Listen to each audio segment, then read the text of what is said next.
Hey guys, welcome back to Let's Play The Legend of Zelda Oracle of Ages, and we are going to start the Mermaid Cave.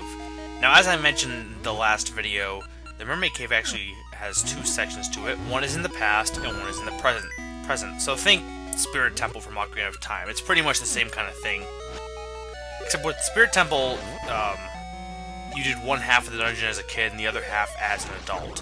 Whereas here, it's the same dungeon, but slight changes to it. It's kind of cool. I kind of like it better here because with, I guess with the Spirit Temple, it was pretty much the same dungeon exactly, but you could only do one half as a kid and one as an adult. And here we have these candle enemies. Kind of like them. They're pretty easy. You just need to, fire at them. And as you saw in the past room, we had Wizrobes, which are staples to the Zelda series. They're not too bad here. They usually can be quite annoying. They're definitely annoying in the original Legend of Zelda. And here they look like the Black Mage from Final Fantasy. Pretty much exactly like the Black Mage from Final Fantasy. Okay, let us... The one thing I'll say is the Mermaid... I was gonna say the Mermaid. Mermaid is not... the Mermaid Cave is kind of tricky. At this point, the dungeons get more trickier, and this one is especially tricky because you can easily screw up if you don't do something that they don't really indicate you need to do, and I'll point that out when that happens.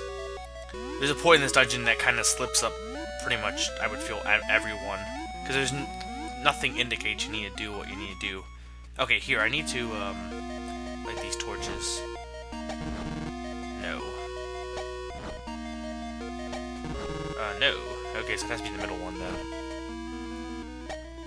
Oh, I missed. Okay, and... Oh, there we go. And now we'll move the wall. I don't think we can do anything else on this side. I think I need to open this up for later. So I guess I technically didn't have to do this now.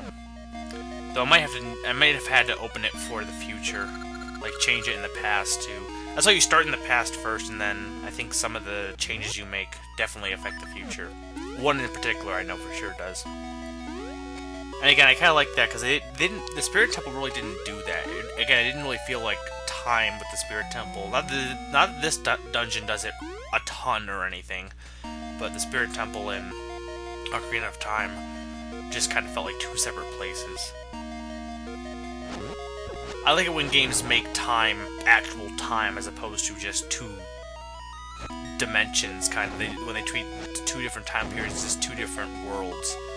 Mystery Dungeon does that, or the Explorers of Time and Darkness does that. And I don't know. I don't mind it, but it just seems kind of weird. Not weird, I mean, it doesn't really seem like time, you know what I mean?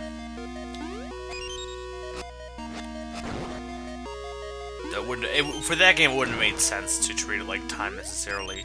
Here, though, I think, like with Ocarina of Time, you could have made... Though Ocarina of Time does that to an extent. It does do that with, like, the well, and there are some usages, I think, of changing the past and that affects the future, but not many. I don't think there... Is there? Yeah, there's definitely at least one, I think. I recently played Ocarina of Time, and I can't really remember. That is one thing I actually realized. I've always been a defender of playing single-player games over and over again. Now I need the Siege Shooter out again. But, a lot of people like multiplayer games, and a lot of people sell their single-player games after they play them for the first time. And I've always been like, well, you can always go back and play a good game again. But I've kind of realized, as much as I can go back and play Ocarina of Time or Majora's Mask or any of the Zelda games, or any game in general that I really like over and over again, you're never ever going to beat, or never ever you're gonna get the same feeling as you do when you first play a game and you first figure out stuff and try it for the first time and you experience everything. That's never gonna be replicated. It's just, I can fully understand now why people sell the single player game, because as much as you can go back and play it, you know all the tricks, you know the world. Part of the fun in playing a single-player game is experiencing it for the first time, and then after you've done that, to an extent, it feels like just going through the motions, because you know everything. I need the Hina Samari here, I believe. So that was something I kind of realized. It's like, you know, I almost want to just, again, experience tons of worlds, play more games. Because, you know, as much as I've replayed games, because I really like them, like Banjo-Kazooie, it's a fun game to replay. Nothing's going to beat the first time I played Banjo-Kazooie. That experience is just, you know, 1 in a million. Or, no, not so much. Well, I don't know if that's the right term, but you know what I mean. Like, it's a once in a lifetime type of thing. And I hate. Watch out for the wall masters here. I guess technically they come to the floor. They could be floor masters, but no. I think they act like wall masters. Okay, now here is the portion that I mentioned that you need to be careful with. And whenever I do this, I usually, you know, if I haven't, again, I told you up to this point, this is the last dungeon I had recently played, so I do remember. Usually I'll just blow up the barrier and think that is what I need to do, because I remember I have to do something, but what you have to do is, yeah, right here, you need to blow up this wall. Because if you don't blow up this wall, you're going to be kicking yourself, because you'll have to go back and blow it up anyway. That is a portion that needs to be blown up. I'm not sure if they give any, okay, no, I can't do anything here. I'm not sure if they give any hints to the fact that you had to blow up the wall. I would think, you know, you would think they would. And I'm not sure if in the future there's a crack that indicates it, but that wouldn't be the case because you can't blow it up in the future, is what I believe. You have to blow it up in the past. I'm pretty sure on that. Which again, it goes with the past affecting the future, but yeah, you can only do it in the past, and I don't think there's any indication that you can blow it up in the future even. So I'm not sure how you're supposed to know it's there to blow it up. It might be that the map gives a hint, but yeah, I'm not sure. I just know that because I've done it before. But yeah, that's the kind of stuff that's like, well, you could give a hint, you know, be nice. I like not hand-holding. I like when the game gives you a challenge, but that one just seems kind of, though Zelda's used to that. You know, the original Zelda game was pretty much just blowing up random walls and hoping to get lucky. So, you know, not much different than that. Probably a little bit easier.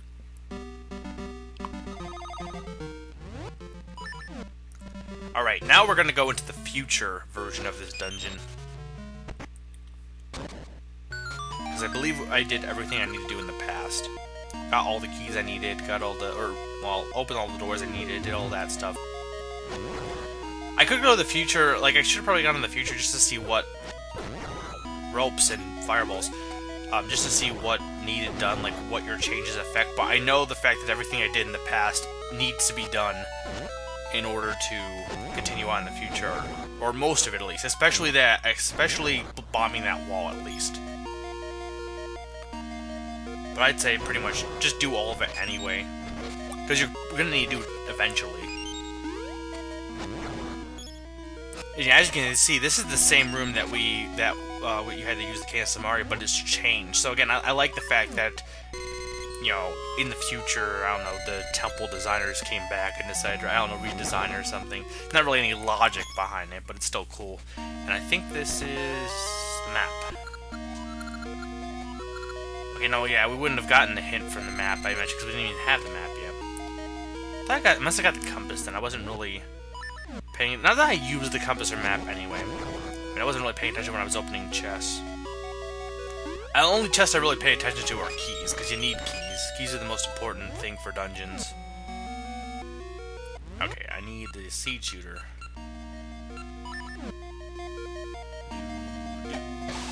I kind of like this music. I will admit though, I don't know what maybe my taste has changed, but when I really got back into the Oracle games, it was I know at one point, I think it was when I was doing my Minish Cap Let's Play, I was like, oh, the Oracle games are so great in their music. And I mean, it's good. I mean, I love the Oracle games music, but I don't know. The dungeon music isn't nearly as good as I remember it being. Though maybe I was thinking of Seasons. Okay, and here's the only use of, maybe not the only, one of the few uses of the scent seeds to actually continue forward. You need to use it to kill those ropes, because you can't get to them otherwise. Besides that, though, the scent seeds are pretty useless. And yeah, the dungeon is shaped like a mermaid. They make great projectiles, though. That's the one thing. I love using scent seeds for projectiles, because they're pretty much just hard seeds. Whereas the Ember Seeds burn the enemy. I guess you could use them, but I just like using the Scent Seeds. They seem more like they're balls, so they make more sense for a projectile type weapon. Okay, and here is oh no damn it. Well, it won't be that hard to get back there. But I hate wall masters. Usually I don't fall victim to them, but every once in a while when you do, it's like, well, crap. Especially in like dungeons where you've got a whole long way to get to that point, and then they take you back. Here, it was just a walk back. It wasn't that big a deal. I think in the original Zelda, there's a few situations where it really inconveniences you if they take you back. Heck, even in the first dungeon of the game, I think there's wall masters, and even though it's not that hard of a dungeon, they're at the last room before the dungeon ends, so it's like they're placed at a point to just kind of piss you off. And as you can guess, also well, because of the indication of the barrier there, but also because that's how it was in the past, there is a wall here, or a hole here.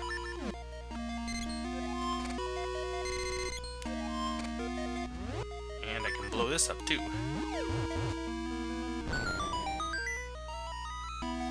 Ooh, a puzzle. I like puzzles. There's another one of those block color puzzles. Wait. Oh, no, I screwed up. That's supposed to be the last one I do. So I need to push it down to the red and yellow.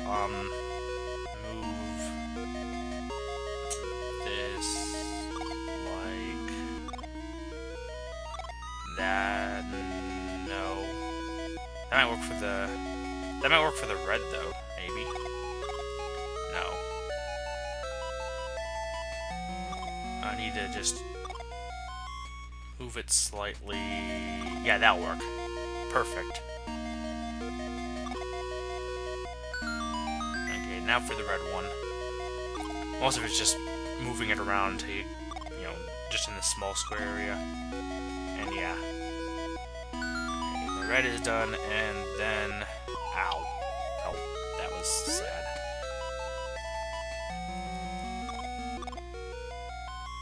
Push, push, push. Okay, what was in the chest? A key. I figured it was a key. It's usually a key. Usually with something like that, it's usually a key, the compass, the map, or the dungeon item, but pretty much not so much the compass or the map. Usually it's the key. I guess occasionally it could be rupees, but that seems kind of mean, and they usually don't do that. Usually with puzzles like that, they usually are nice. Anyway, yeah, so you need to bomb that so you can get to this whole section, and this section is really important because you can't beat the game without it, besides the fact that, well, you have to go through all the dungeon pretty much anyway, but especially this section. Yeah, I'm pretty sure you can't bomb that wall in the... You would think you would be able to, but I don't think the hole exists in the future unless you actually create it in the past. Which, again, I like that, but there's no indication in the past to do it either. Or not much, at least. You'd have to, again, just random guess, I assume. Yeah, I don't like whiz ropes. They're kind of annoying. And then Gibdos. The thing with Gibdos is, and I think I've mentioned this, but I'm going to mention it again because I like mentioning it. They're easier to kill than Stalfos. It's like you can burn them to make them Stalfos, but Stalfos, typically when you burn them, they end up jumping and going around and throwing things at you. Gibdos aren't that... They take a lot more damage than, like, Stalfos are easier to kill because they're just have less, I guess, HP, but they take less hits. But, yeah, Gibdos are more easier to kill than Stalfos. Okay. I think one time I used the switch hook and skipped that whole puzzle with going around the wheels because I switched hook with the Gibdo that was on this side of the wall. But I didn't do that this time.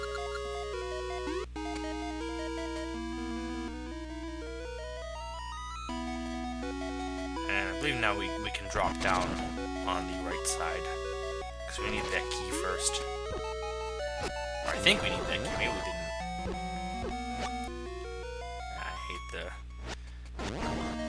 things.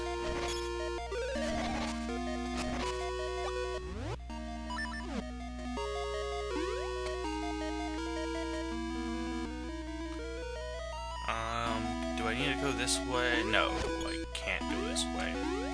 Ow, ow! Don't like you, you're too yellow. Okay, but I can go this way. Ow, and I have to go around. I don't like going around, it's so repetitive. Actually, I like repetitive, so I guess I do like going around.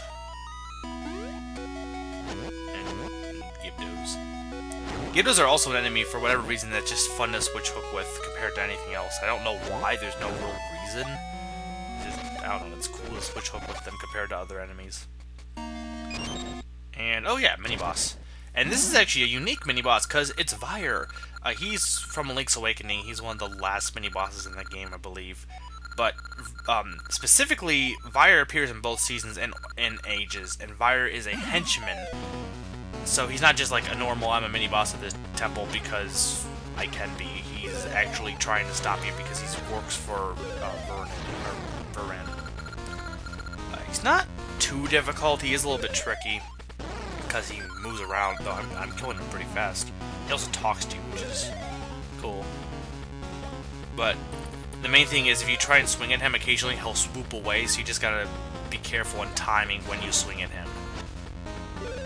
And also just watch out for his energy blasts, which aren't too hard to get rid of. But you see what I mean? Like, I try and get near him and he swoops away. So that's the main annoyance of him. You can't just whack him away with your hits. Or, not whack away, but like, just... You can't slash to him repetitively. You have to kind of be, you know, strategic with your moves. There we go.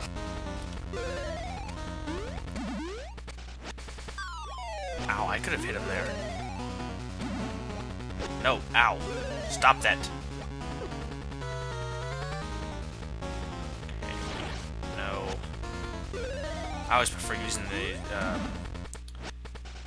spin because it's easier to hit him with that than just... Okay, and then this is easy. He's become 2 bads. On. There we go. I paid for my overconfidence. Yes, you did. What do you need to report, though? Doesn't she... well, you know, she hasn't really been... Besides Vyre, she hasn't really been trying to stop me, so... Yeah, I don't know. Though, again, wait, you're in the... I guess, well, she is the Oracle of Ages at the moment, but he's in the future, so I guess he must have been... Either stayed here, or he has a way to get back to Verran, then. Because Verran is currently in the past, in Nehru's body. Anyway, this, as you can probably guess, is the dungeon item. And I shall be getting it. Because that's what you do with dungeon items. Ow. Gotta time this right. There we go. And it's actually kind of a weird dungeon item, but it's cool. I kinda like it. It is the mermaid suit. Yes. So we can actually now swim in deep water. That will be really fun.